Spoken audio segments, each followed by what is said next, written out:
Next, we do the third step, which is very similar to the second step, but we will perform it in order to illustrate the idea one more time. So we write that the exact solution x is equal to the approximate solution x2 plus a correction, which I will denote again by delta to avoid using many different letters for the correction. But please don't get confused. This is not the same delta as the delta in the second step. So x2 is 3 over 2, and then we have plus delta. The task is again to determine the correction delta. We remember that x squared is equal to 2. From here it follows that 3 over 2 plus delta square equals 2. Now we open the brackets and we have 9 over 4 plus 3 delta plus delta square equals 2. This is a quadratic equation which we can simplify by assuming that delta is a small number. If delta is small, then delta square would be much smaller compared to the linear 3 delta term. Therefore, we can drop this term, and we have following linear equation. Solving this equation, we obtain that the delta is equal to minus 1 over 24.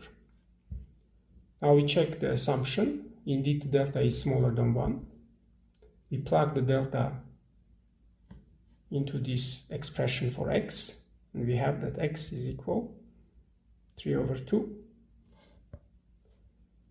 plus delta 3 over 2 minus 1 over 24, and this is equal to 35 over 24. Now if you take the square of this number, you will obtain that this number in the decimal form is 2.1267, etc. And this number is not equal to 2. So let's write that it's only approximately equal to 2. Therefore, it cannot be the exact solution, the 35 over 24. And instead, we denote this as x3, and we write that the exact solution x is only approximately equal to x3, which is 35 over 24. Up to now, we found 3 rational numbers, x1, x2, and x3, which are approximations for the square root of 2. In order to get a better feel of these numbers, we would like to collect them in a single page. And to not lose time, I have done this below.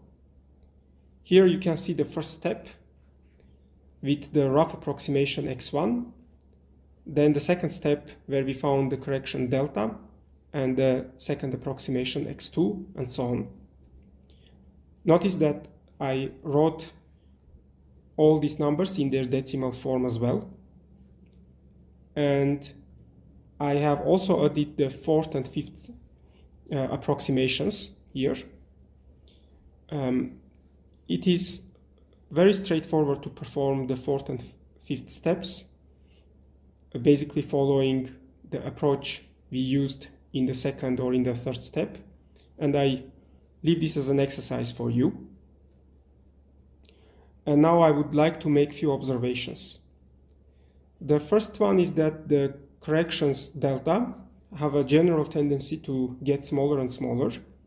We started with 0.5 and we ended at the fifth step with 0.0006.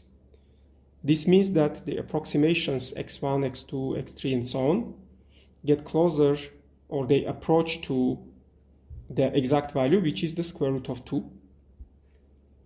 Or in a more scientific terminology, the sequence xn where n is 1, 2, 3, and so on, converges to square root of 2 in the limit when the number of steps n goes to infinity.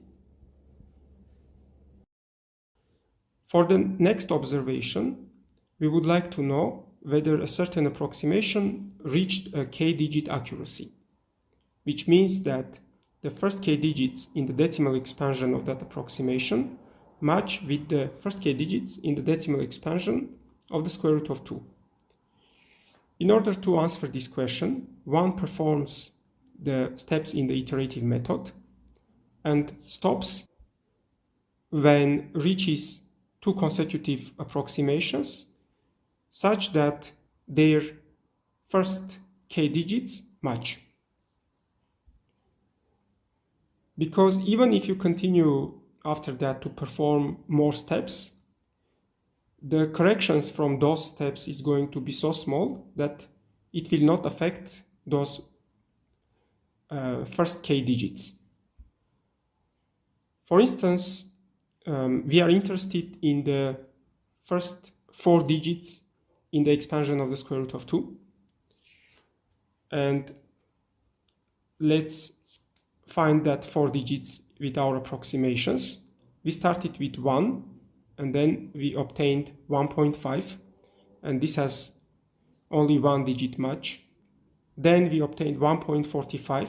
This has, again, only 1 digit match. Then we have 1.41. This already has 2 digit match with the previous one. And at the 5th step, we obtained 1.414 and so on. And this has 4 digits match with the previous step. So we can stop at the 5th step and claim that these are the actual 4 digits that will appear as the leading 4 digits in the decimal expansion of the square root of 2.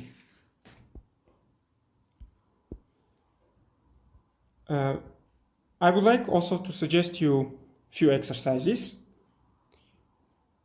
First is to determine the decimal expansion of the square root of 8.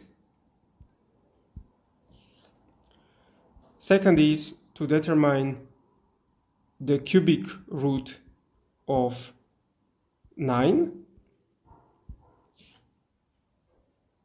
And the third is to determine the square root of 2 again, but starting with the first rough approximation as x1 equals to 2.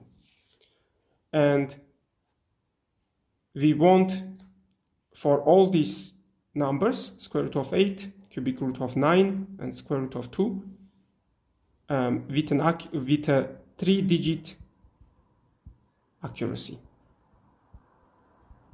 So you need to perform the steps as many as to reach this accuracy.